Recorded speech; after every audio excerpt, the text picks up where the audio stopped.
Bienvenido, Ricardo. Placer estar acá con ustedes.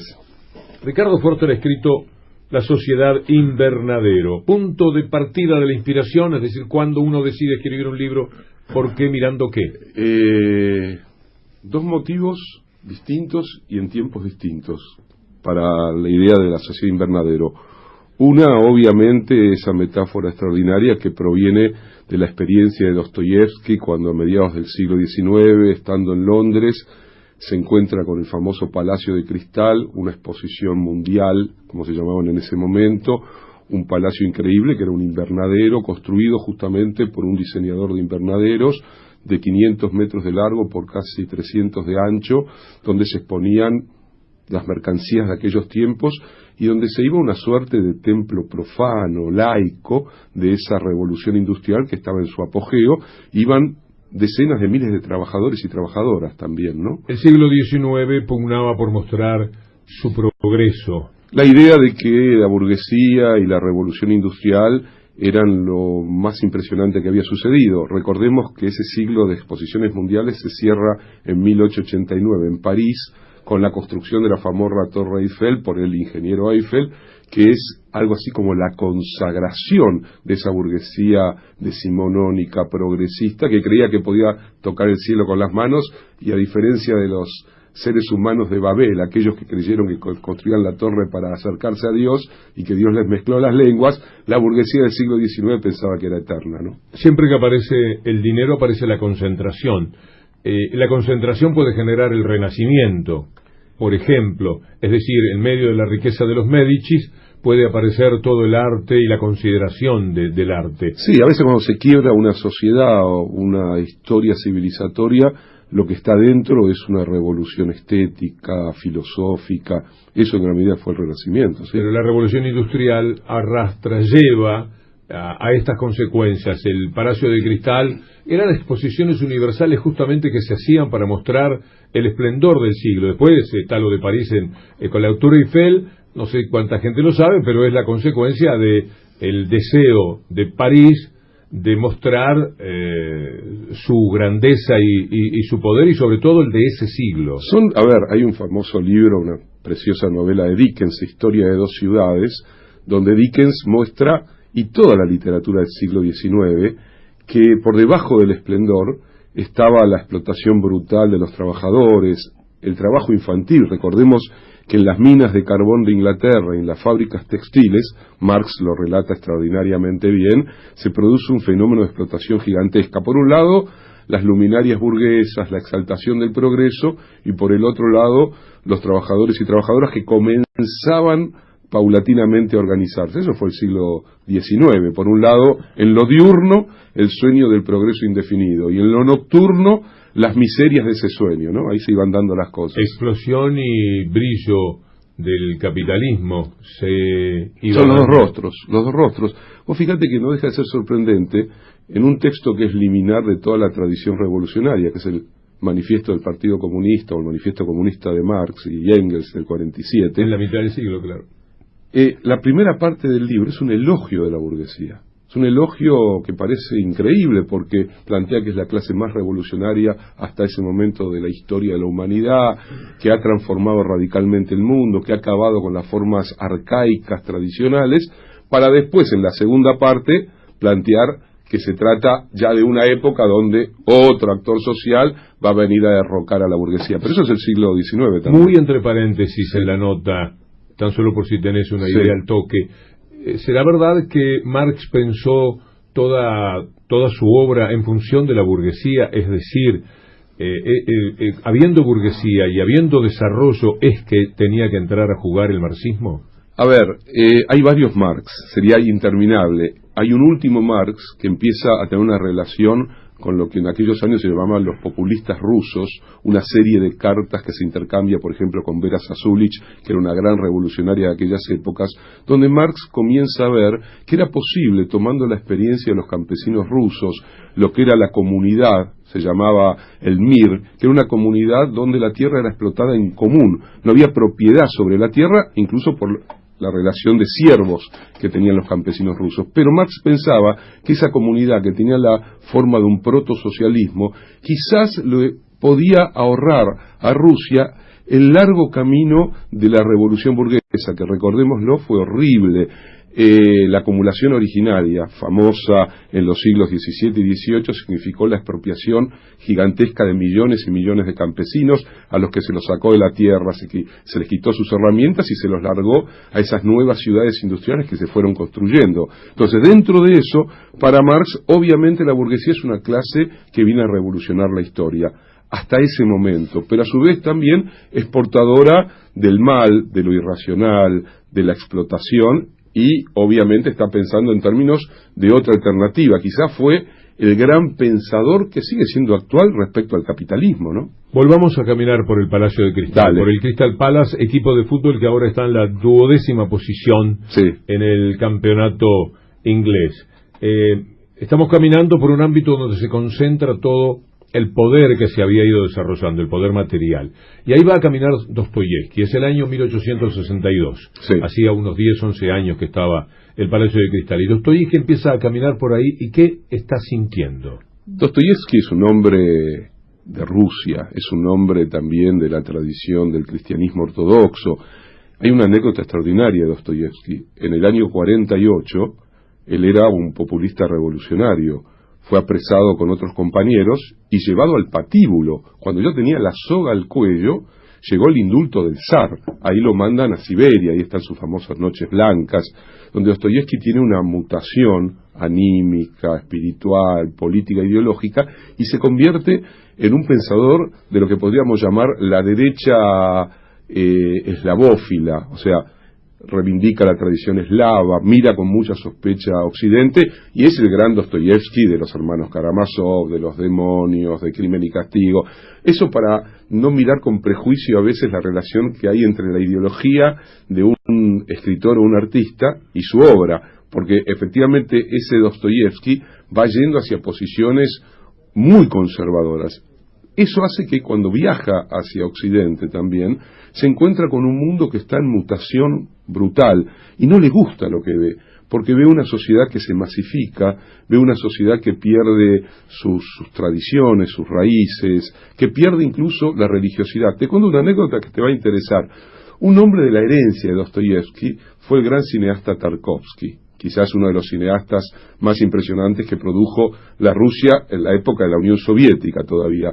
Tarkovsky, que viene de la tradición de Dostoyevsky, un día le preguntaron cuál es la diferencia entre los franceses y los rusos, pensando en los libros y esas cosas. Y Tarkovsky dijo, cuando un francés entra a una librería, por ejemplo en París, es lo mismo que entrar en cualquier otra tienda, es como que va de compras y de shopping. En cambio, cuando un ruso entra a una librería, es como entrar a un templo. Hay algo, y es vieja discusión en el alma rusa, en Tolstoy, en Chekhov, en Gorky, que va más allá de lo que podría ser para los rusos la mirada demasiado chabacana del mundo de la modernización, de la revolución industrial. Y Dostoyevsky ve ahí algo anticipatorio, lo mismo que Baudelaire, por ejemplo, ve en la mercancía algo que llama la atención. La mercancía cobra vida y seduce a quien la está mirando. No es el que el vivo no es el que la está mirando. El mundo pasa por esa mirada a la mercancía que te llama, la mercancía que te habla, la mercancía que te transforma y que te convierte en un ser consumidor y por lo tanto punto de partida de eso que Dostoyevsky, caminando por el Crystal Palace, encontraba. Estoy adentro de un palacio, pero afuera queda mucha gente. Y ahí venía la segunda anécdota, ¿no? La idea de sociedad invernadero tiene que ver con vivir como se vive dentro de un invernadero. Hace varios años atrás, antes del gobierno de Néstor Kirchner, di una conferencia donde parte del público provenía del mundo de los bancos.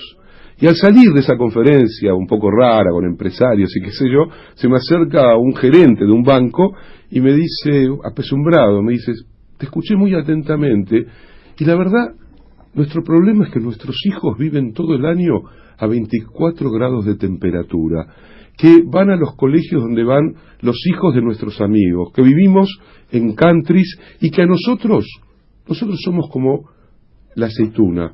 Una vez que nos comen, nos escupen como carozo. ya planteándome la tragedia de una zona de jóvenes empresarios de 30, 40 años que su vida es la búsqueda del éxito y que están vacíos frente a la vida, ¿no? Es decir, la sociedad invernadero es la sociedad para un porcentaje muy chico de la sociedad. Vamos a ser generosos, un 20%, un 25% a nivel global. El otro 80%, con diversas dificultades, o lucha por tratar de entrar un 10, 15%, pero el resto, más de la mitad, vive en la miseria más espantosa. Discépolo dijo la ñata contra el vidrio. Pero eso tiene un efecto tremendo, porque el capitalismo no es solo un sistema coercitivo que con el garrote te domina, es un sistema mucho más sutil, es un sistema que se mete en el sentido común, en el alma de la gente, y eso es la sociedad invernadero y eso es el Palacio de Cristal también. Sin embargo, hablando del capitalismo, más que nada de los neoliberales, en algún momento, tomando las palabras de Jimmy Peck, un escritor norteamericano, hablas de el capitalismo zombie.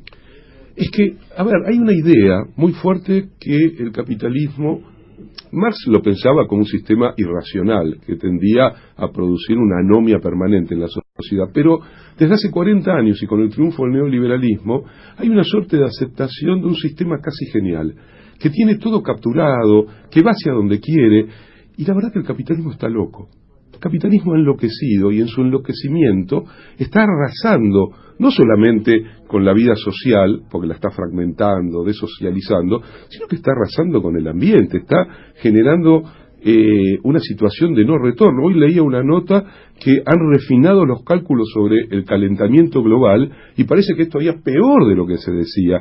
Quiero decir, un sistema que en los últimos, porque hubo un momento que parecía un poco más racional, que fue ese capitalismo del bienestar de la segunda, después de la segunda posguerra, donde por necesidades propias de una época muy compleja, tiene que pactar con los sindicatos, tiene que pactar la idea de un estado de bienestar. Esos 30 años que pactar fueron sobre todo entre la Unión Soviética y Estados Unidos, Estados pero Unidos, con la socialdemocracia europea y los sectores progresistas jugando un poco de balanza. Eso se terminó a partir de finales de los 70, con Reagan, con Thatcher, y vino una profunda contrarrevolución arrasadora, un revanchismo. Cuando nosotros hablamos del revanchismo social del macrismo en la Argentina, cuando hablamos del revanchismo del 55, en realidad la burguesía concentrada planetaria, a partir de los años 80, construye un modelo de revanchismo global que estalla en el 2007-2008. Que estalla en términos de una crisis muy profunda de la que no hemos salido, ¿no? Ricardo, el estado de bienestar entre el 45 y el 75 sonó a método de control social. Seguro. Que no avance el comunismo sobre Europa. Hoy, sin la Guerra Fría, sin la lógica binaria, daría la sensación que aparece la cara más cruel del capitalismo. Ya no tengo que confrontar con nadie. El capitalismo no será un método de control social de la mano del estado de bienestar y arraso con lo que queda. Ahora, ¿Cómo sigue la historia? Yo arraso con lo que queda ahí. Es formidable lo que decís y se junta con la pregunta que hacía Víctor Hugo. El capitalismo a lo largo de su historia, lo voy a decir así, necesitó de sus adversarios. Necesitó capturar, cooptar. El ejemplo más impresionante quizás sea el de los años 60. El movimiento contracultural formidable, entrañable, que implicó un cambio monumental en las formas de vivir, de vestirse, de mirar el mundo, que implicó la idea del joven como centro de la historia, generó también una transformación en lo que se llama el management, las organizaciones empresariales, y se fue pasando del viejo fordismo, la producción en línea, en cadena de producción, de los famosos autos de Ford, los productos todos iguales, a lo que después se va a llamar el toyotismo o la diversificación y la multiplicación, y comenzó a plantearse la idea de la horizontalidad en la toma de decisiones, la idea descontracturada. Fíjense el macrismo, ¿no? El macrismo vino sin saco y corbata.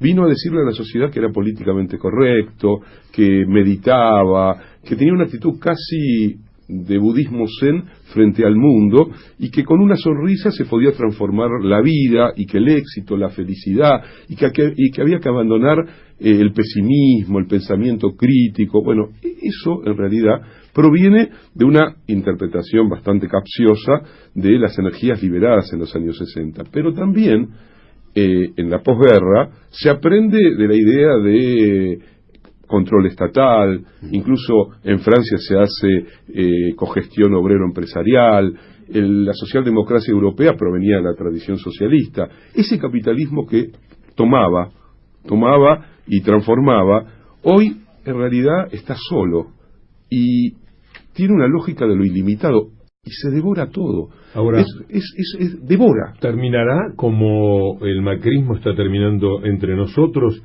En la página 151 decís: el macrismo representa el momento más oscuro dentro de la legalidad democrática del revanchismo de clase. Ya sin tener necesidad de parasitar al peronismo, como lo hizo en 1990, la alianza de los sectores del gran capital local y extranjero, de los grandes bancos, de los sectores más concentrados de la producción agropecuaria y de los grandes medios de comunicación, se ha lanzado a una alucinante y depredadora carrera que amenaza con hacer estallar el país en 1000 pedazos, incluso con mayor virulencia que en el 2001.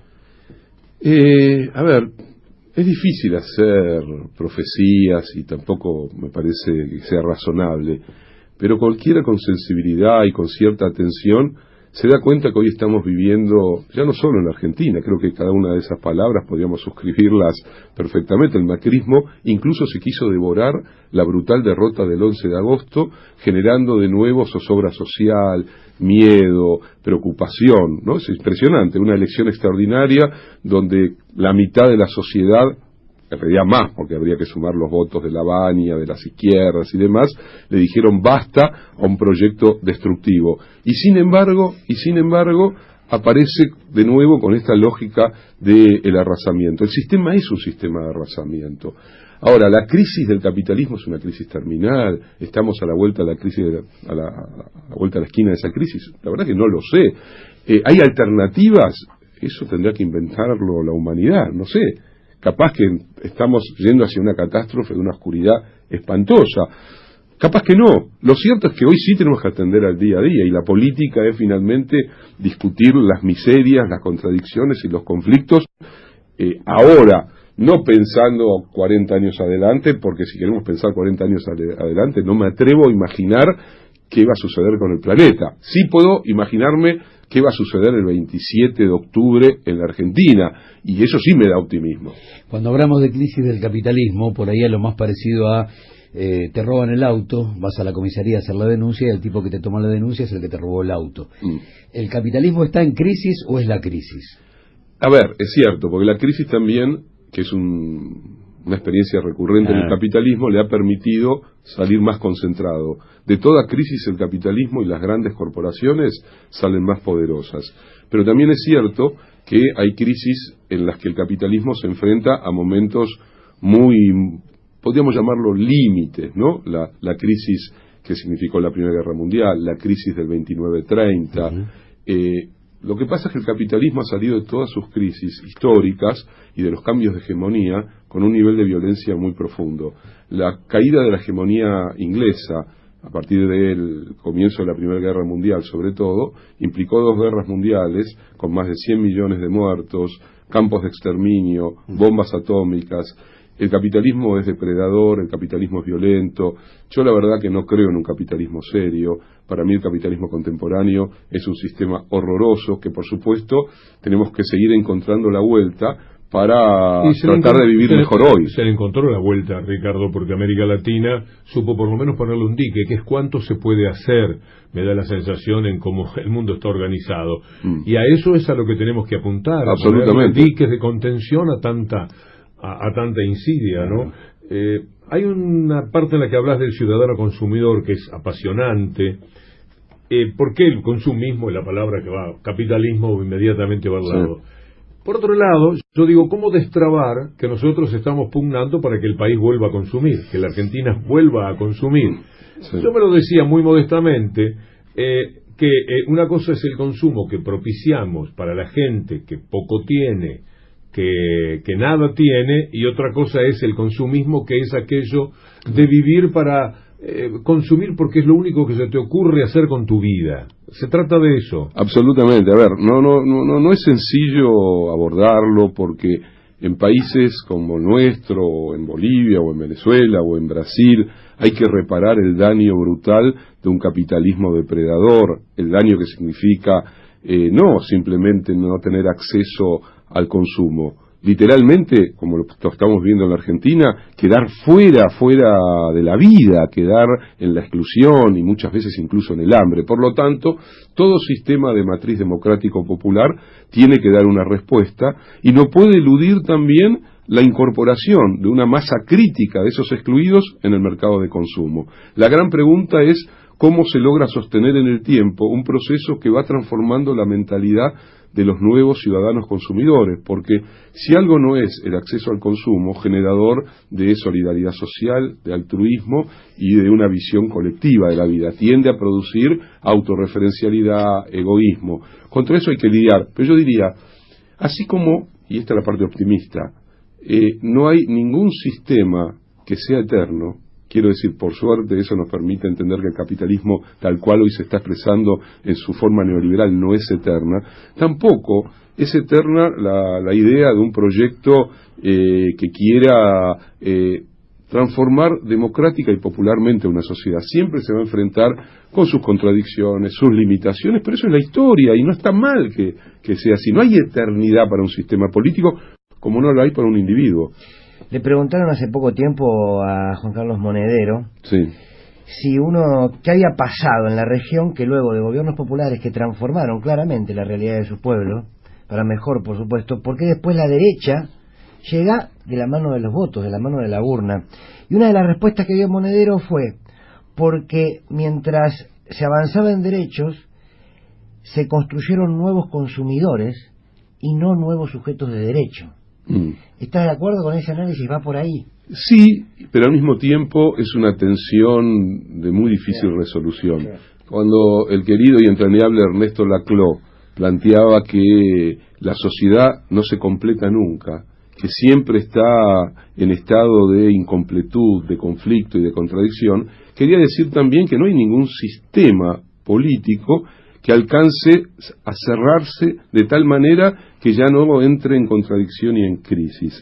Yo creo que es una de las grandes batallas, creo que la gran disputa de lo que se viene ahora para el gobierno de Alberto Fernández y Cristina Kirchner, así como Néstor comprendió perfectamente que aparte de la reparación económico-social que inició el día que llegó a la Casa de Gobierno, también había que reparar cultural, simbólica y éticamente a la sociedad argentina. Y para él eso fue la política de derechos humanos, derogación de las leyes de indulto, derogación de las leyes de impunidad, y le dio una consistencia política, moral a su gobierno que nos impactó profundamente. Creo que el gran desafío del próximo gobierno es encontrar ese núcleo cultural simbólico que permita una refundación de un país profundamente dañado como es el que deja el macrismo. Así como el menemismo y después la alianza dejaron un país dañado y previamente lo había hecho la dictadura, y nos costó muchísimo recuperar sensibilidad, otra manera de ver el mundo, y siempre habrá que agradecerle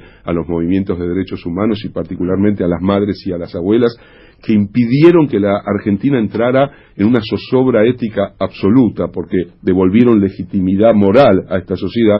Creo que el gran desafío de lo que se abre es no apuntar a una lejanía abstracta, como puede ser, y esa es la crítica a ciertas izquierdas también, ¿no? Que mientras no se realice la transformación radical de la sociedad, nada sirve. Y hoy estamos urgidos por aquello que es de repente una reforma, un cambio que parece menor, pero por ejemplo, que en la Argentina el 27 de octubre gane la fórmula Fernández-Fernández es una oxigenación para el conjunto de América Latina. Lula en prisión va a tener una sonrisa de lado a lado. Los amigos ecuatorianos, Correa, Evo, los venezolanos, López Obrador en México. ¿Se cambia radicalmente el mundo? No, pero sí se cambia nuestro estado de ánimo, se devuelve la lógica del entusiasmo, se siente que se puede dar una pelea, y esa es la política. La política es finalmente el litigio por la igualdad, es la lucha constante en el interior de una sociedad injusta y desigual. ¿Se puede completar esa lucha? Probablemente no, y nosotros no la vamos a ver completa. El diagnóstico es tan complejo que a veces parece que nunca ganamos ningún partido y en realidad hay que recordar que dimos un par de vueltas olímpicas. Absolutamente. Entonces, es como si nunca hubiera pasado nada y vamos desde 14 años por la guerra por la independencia, voto universal y secreto, reforma universitaria, creación de IPF, creación de la industria liviana, voto femenino, creación de la industria pesada, así hasta los derechos de cuarta generación, terminando por matrimonio igualitario. ¿Sí? Son todas batallas contra el capitalismo, aunque no parezca. Gustavo, no hay derecho que no haya sido el producto de una lucha brutal, muerte, imprescindible de las grandes mayorías contra el horror de las pequeñas minorías. Claro. Nunca ha habido un derecho inventado graciosamente por los poderosos. Y obviamente la historia argentina y la historia de América Latina y la historia del planeta es una historia de disputas. A ver, hoy se habla mucho de nuevos consensos, de moderación, cosa que uno dice, sí, la política es muchas veces el arte del consenso, pero no es antagónico el consenso en lo político democrático al conflicto. Claro. El conflicto está estructuralmente habitando a la sociedad y la enriquece a la sociedad. La diferencia es que nosotros no queremos reducir y resolver el conflicto por vía de la violencia y de la guerra. Lo que queremos es que el conflicto se vaya procesando con instrumentos democráticos. Las derechas resuelven los conflictos dañando estructuralmente a sus adversarios. Nosotros pensamos en términos democráticos, y pensar en términos democráticos es pensar en términos de esa tensión que no se resuelve entre consenso y conflicto, no son antagónicos. Hay una definición de las nuevas derechas, porque también estamos hablando de capitalismo, hablas del fascismo capilar. Yo creo que el mundo va hacia un declarado fascismo. Vamos a ver si lo podemos frenar un poco. Sí, claro, acá estamos poniendo un freno. Es que esto era un avance terrible, tenebroso. Decís, las nuevas derechas saquean la democracia y sus instituciones sin tener que derrumbarla, como lo hacían las antiguas dictaduras en los tiempos de la Guerra Fría y de la doctrina de seguridad nacional. Su éxito radica en ofrecerse como garantes del orden republicano, mientras despellejan los últimos restos de democracias exhaustas. Una alquimia antes insospechada entre una política neofascista y una direccionalidad económica neoliberal pareciera ir dibujándose en el escenario de una época pródiga en signos de crisis, decadencia y posibles estallidos que rompan las actuales formas de hegemonía sin por eso ofrecer como alternativa una vía emancipadora. Si algo pareciera dominar la escena contemporánea es que estamos viviendo la obsolencia del neoliberalismo y la caída estrepitosa de sus formas de legitimidad política, cultural e institucional. Al mismo tiempo que sujetos novedosos se lanzan a las calles, chalecos amarillos en Francia, expresando que están hartos de vivir existencias precarias con horizontes nada prometedores, sin encontrar aún sus propias estructuras políticas capaces de sobrepasar a un sistema de decadencia. ¿Hasta cuándo? He leído un tramo de el libro La Sociedad Invernadero de Ricardo Forster, que está con nosotros. ¿Hasta cuándo el mundo será tan manso para sobrevivir esta existencia que juzgás, y estoy tan de acuerdo, precaria, sin horizonte, sin chances de evolucionar? Uno puede, como siempre, ¿no? La idea del medio vaso lleno o el medio vaso vacío, ¿no? Yo no sé si el mundo ha sido manso, no sé si los pueblos han sido mansos, o más bien diría, no han sido mansos, ¿no? Yo cito por allí un texto maravilloso de Carlo Levi, cuando Cristo se detuvo en Éboli. La película también está, pero está el libro de Carlo Levi, que Levi habla de la violencia ronca de aquellos campesinos que no tienen ninguna posibilidad de ganar, pero que sin embargo no tienen otra alternativa que salir con sus hachas, con sus cuchillos, con sus viejos sacos negros, y salir a defender, aunque la derrota los acompañe, su forma de estar en el mundo. También pensaba en un libro precioso sobre Emiliano Zapata y la Revolución Mexicana, que empieza con una frase monumental. Voy a contar una historia, este es un historiador norteamericano, Womack, es un libro fabuloso.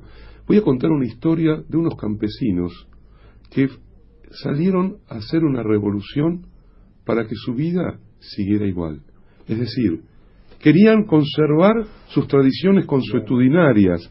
En la tradición mexicana eso significaba que las parcelas de tierra, igual que los viejos campesinos rusos, se trabajaban en común. Emiliano Zapata era un campesino que se destacaba por ser un gran domador de caballos, pero los campesinos de Morelos se enfrentaban a los ingenios azucareros que estaban industrializando el campo y estaban arrasando con sus tradiciones.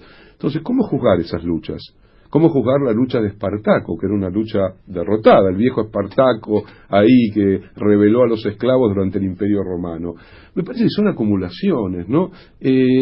Y nosotros tenemos que eludir la tentación del éxito burgués, ¿no? El éxito burgués es medir todas las acciones en función del exitismo, ¿no? En función de si en la vida te fue bien, sos exitoso, sos fabuloso. Y resulta que hay toda una parte de la vida, de la existencia de los individuos, de los pueblos, de los colectivos, que es una lucha que no tiene fin, que a veces avanza 1 centímetro, otras veces se produce algo fundamental.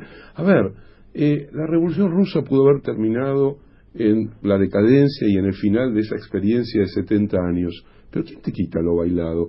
¿Quién quita la experiencia de obreros, campesinos y soldados que por un instante en su vida tocaron el cielo por las manos? ¿O quién le quita la experiencia a los trabajadores argentinos que en el año 45 sintieron que por primera vez entraban a ser reconocidos como sujetos políticos y sociales?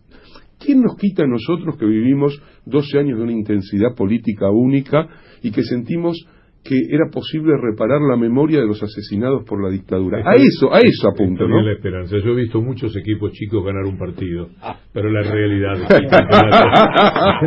está en manos de Argentinos Juniors, Quilmes, Banfield, ¿no? El placer de lector que esto me ha provocado y, por supuesto, el aprendizaje que significa leerte me invitan a soñar que mucha gente acceda a la Sociedad Invernadero, tu último libro.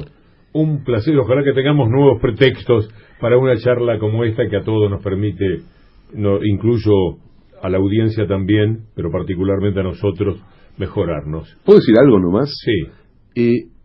Proteger espacios como este, que invitan y generen diálogos de esta naturaleza, es una tarea fundamental. Para mí es un orgullo y un honor haber podido pasar por acá. Ricardo Forster, autor de la Sociedad Invernadero de ACAL, que es una editorial internacional. Este libro está publicado en Barcelona, en España. No, en Madrid. Es así. Es España, el centro está en España, el libro está publicado en España, en México y en Argentina. Por suerte, porque si viene la edición española, cuesta el doble o el triple. Y acá todavía está accesible. Gracias, Ricardo.